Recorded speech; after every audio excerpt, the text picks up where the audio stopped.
नमस्कार, आप देख रहे हैं 4 PM। मैं हूं आपके साथ सिमरन। लोकसभा चुनाव के 2 चरण के मतदान हो चुके हैं, लेकिन चुनावी प्रचार प्रसार जोरों पर है। नेता लगातार लोगों के बीच पहुंच रहे हैं और पार्टी द्वारा किए गए वादों को पूरा करने की बात कर रहे हैं। ना सिर्फ चुनावी प्रचार हो रहा है, बल्कि राजनेता एक दूसरे पर जमकर आरोप प्रत्यारोप भी लगा रहे हैं। अभी मौजूदा भाजपा सरकार की अगर हम बात करें तो भाजपा सरकार में मौजूद सभी नेता कांग्रेस तथा इंडिया गठबंधन के नेताओं और उनके द्वारा किए गए घोषणा पत्र को लेकर हमलावर है और इस चुनावी मौसम में सियासी पारा बढ़ा हुआ है। भाजपा ने पिछले 10 सालों में जो वादे किए हैं, खुद तो उन पर बात करने से कतरा रहे हैं। आज जिस तरह की महंगाई, बेरोजगारी और तमाम मुद्दों पर चुप्पी साधे हुए हैं, इससे एक बात तो तय है कि भाजपा लोगों को अहम मुद्दों से भटका रही है। इस बार का चुनाव भले ही इंडिया बनाम एनडीए हो, लेकिन चुनावी मुद्दे दोनों गठबंधन के अलग हैं।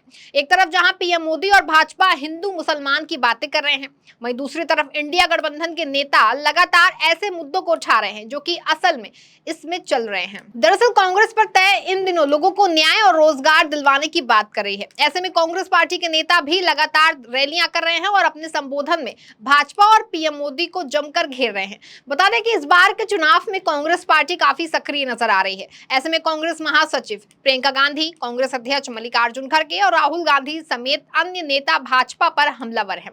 कांग्रेस महासचिव प्रियंका गांधी ने अभी हाल ही में पीएम मोदी और भाजपा पर जमकर के निशाना साधा। प्रधानमंत्री नरेंद्र मोदी पर तीखा हमला बोलते हुए उन्होंने उनकी तुलना शादी समारोह में ज्ञानी अंकल से की, जो कि हर बात पर लगातार शिकायत करते हैं और उपदेश देते हैं। इसी के साथ ही उन्होंने विरासत कर को लेकर भी पीएम मोदी की आलोचना की और कहा कि ये धारणाएं गलत हैं। प्रियंका गांधी ने कहा, अब अगर ये ज्ञानी अंकल कहते हैं कि एक राजनीतिक दल है जो आपके घर में एक एक्सरे मशीन लाएगा, आपकी सारी बचत, मंगलसूत्र और सोना स्कैन करेगा, जिसे ले लिया जाएगा और पैसे बांट दिया जाएगा, तो आप हंसेंगे ही ना। साथ ही उन्होंने क्या कुछ कहा है, आप इस वीडियो में देखिए। कि आज जो इस देश की सच्चाई है वो कहीं टीवी पे नहीं दिख रही है आपको, ये आपके जीवन में दिख रही है। जो आपके जीवन की सच्चाई है, जो रोज सुबह उठ के आप मेहनत कर रहे हो और वो मेहनत पूरी नहीं हो पा रही है, जिन बच्चों को आप शिक्षित कर रहे हो और उनको रोजगार नहीं मिल रहा है, ये सच्चाई है। मेरी बहनें इतनी मेहनत करती हैं, रात को आखिर में सोती हैं, ये सच्चाई है।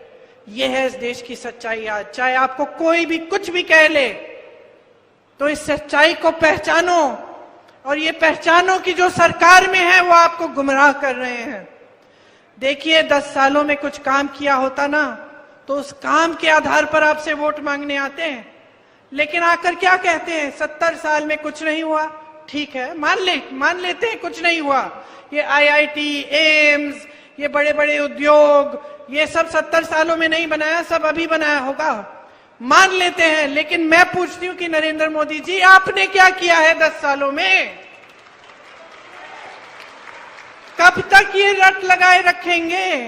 कब तक बच्चों की तरह यही कहते रहेंगे कि भाई सब उनकी गलती है? अरे सब उनकी गलती है। कभी किसी परिवार के पीछे पड़ जाते हैं, कभी किसी पार्टी के पीछे, कभी कुछ गलत बोल देते हैं किसी के बारे में, सब किसी और की गलती है। भाई तुम्हें प्रधानमंत्री क्यों बनाया? अगर जिम्मेदारी लेने के काबिल ही नहीं है तो प्रधानमंत्री किस लिए बनाया? हम प्रधानमंत्री इसलिए चुनते हैं कि वो सुबह से शाम तक यही कहते रहे कि भाई जो मेरे पहले आए थे उन्हीं की सारी गलती है, अब मैं क्या करूं, मैं तो कुछ नहीं कर सकता। हाँ, हमने इसलिए तो नहीं चुना ना इनको। हम प्रधानमंत्री किस लिए चुनते हैं? कुछ करके देंगे।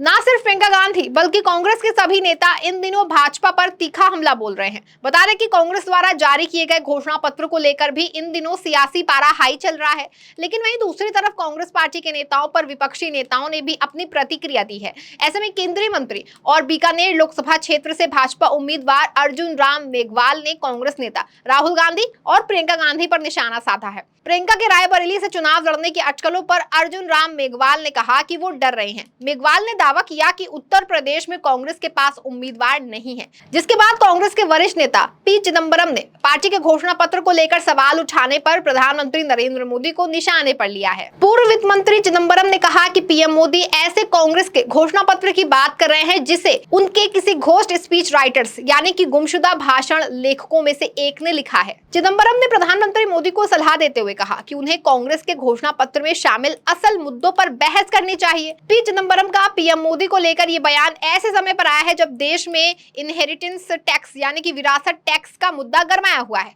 कांग्रेस नेता सैम पित्रोदा ने एक इंटरव्यू में इनहेरिटेंस टैक्स का जिक्र किया, जिसके बाद पीएम मोदी ने दावा किया कि कांग्रेस की सरकार बनने पर वो लोगों के मरने के बाद उनकी संपत्ति पर कब्जा कर लेगी। पीएम एक चुनावी जनसभा में ये भी कह चुके हैं कि अगर कांग्रेस की सरकार आएगी तो वो सर्वे कर लोगों की संपत्ति को बांटेगी। साथ ही उन्होंने जीएसटी को लेकर भी चीजें समझाई। उन्होंने कहा कि टैक्स पर किए गए कांग्रेस के वादे काफी साफ हैं। डायरेक्ट टैक्स में पारदर्शिता, समानता, स्पष्टता और निष्पक्ष कर प्रशासन का युग लाया जाएगा। 5 वर्ष की अवधि के लिए स्थिर व्यक्तिगत आयकर दरें बनाए रखी जाएंगी। एमएसएमई पर टैक्स का बोझ कम किया जाएगा। उन्होंने आगे कहा कि कांग्रेस मोदी सरकार के दोहरे राज को खत्म करने का वादा करती है। पार्टी दुकानदारों और खुदरा व्यवसायियों को महत्वपूर्ण टैक्स राहत देगी और जीएसटी 2.0 पेश किया जाएगा। वहीं आपको बता दें कि कांग्रेस अध्यक्ष मल्लिकार्जुन खड़गे ने भी भाजपा और पीएम मोदी पर आरोप लगाते हुए बड़ा बयान दिया। पीएम मोदी पर हमला जारी करते हुए आगे कहा, मोदी जी की बात से ऐसा लगता है कि ये देश 2014 के बाद आजाद हुआ। कुछ लोग कांग्रेस में 30 साल तक रहे हैं और सोनिया जी और राहुल जी की आलोचना करते हैं। मोदी जी सीबीआई और ईडी के माध्यम से लोगों को डरा रहे हैं। मनमोहन सिंह ने 10 साल तक मंगलसूत्र की बात नहीं की थी, मोदी जी कर रहे हैं। किसी के आने जाने से कांग्रेस को कोई फर्क नहीं पड़ता है। कांग्रेस बहती हुई गंगा है। साथ ही उन्होंने क्या कुछ कहा है, आप इस वीडियो में देखिए। पहले तो बोलते थे मोदी जी कहां से शुरू करते थे कि मुगलों से शुरू करते थे। बाबर से लेकर अकबर से लेकर औरंगजेब तक आते थे, बोलते थे और मटन चिकन की बात करते थे और मुसलमान वो ये देश की संपत्ति को लूट रहे हैं। अरे जो चीज हमारे इलेक्शन मैनिफेस्टो में नहीं है उसको आप बोल रहे हैं कि ये मुस्लिम लीग का मैनिफेस्टो है। बताओ उसमें क्या है। मैंने लाया था उसलिए टाइम भी पूछा था, मुझे टाइम तो नहीं मिला। उनका कोई आदमी यहाँ पर बोला करते, मैं बोला भाई मैं तो मोदी से लड़ रहा हूं, तेरे से क्यों लड़ूं? तेरे लिए लड़ने वाले ये हमारे बहादुर सेना है, हमारे लोग हैं, वो लड़ेंगे। और हमेशा ये जो झूठ की फैक्ट्री है मोदी जी के पास, ये नहीं चलेगा। अब हमारा जो गठबंधन है, ये गठबंधन जरूर सत्ता में आएगी, बीजेपी को रोकेगी और बीजेपी खत्म हो जाएगी। जब मोदी जी घबरा जाते हैं, घबरते ही उनको बड़बड़ाने लगते हैं, क्या बोलना क्या नहीं। कभी मुझे कुछ बोलते हैं, कभी राहुल जी को बोलते हैं, कभी सोनिया जी को बोलते हैं। अरे भाई आप क्या काम करें वो पहले बोलो, आप क्या तीर मारे वो बोलो। वो सब छोड़ के कांग्रेस को गालियां देना, कांग्रेस के बारे में झूठ फैलाना, ये काम वो कर रहे हैं। तो ऐसे आदमी, जो आदमी 13.5 साल मुख्यमंत्री था गुजरात का, कुछ नहीं कर पाया, किसकी भलाई नहीं किया, और ये 10 साल में उसने आगे देश को आगे नहीं लेके गया। गौरतलब है कि आज जिस तरह का माहौल बना हुआ है उससे एक बात तो साफ है कि भाजपा वोट पाने के लिए किसी भी हद तक जा सकती है। जनता को गुमराह करने की कोशिश की जा रही है। चुनाव प्रचार चरम पर है। ऐसे में देखना ये होगा कि जनता को किसके वादों और किसकी गारंटी पर ज्यादा यकीन होता है। अब ये तो आने वाले चुनावी नतीजों के बाद ही पता चल पाएगा। लेकिन जिस तरह से चुनावी प्रचार प्रसार चल रहा है और नेता एक दूसरे पर आरोप प्रत्यारोप लगा रहे हैं, इससे एक बात तो साफ है कि इस बार का चुनाव पिछले चुनावों के मुकाबले अलग है। अब देखना यह होगा कि इस बार के चुनाव में किसे ज्यादा सफलता मिलती है। इस खबर में फिलहाल बस इतना ही। तब तक के लिए आप देखते रहें 4 PM। धन्यवाद।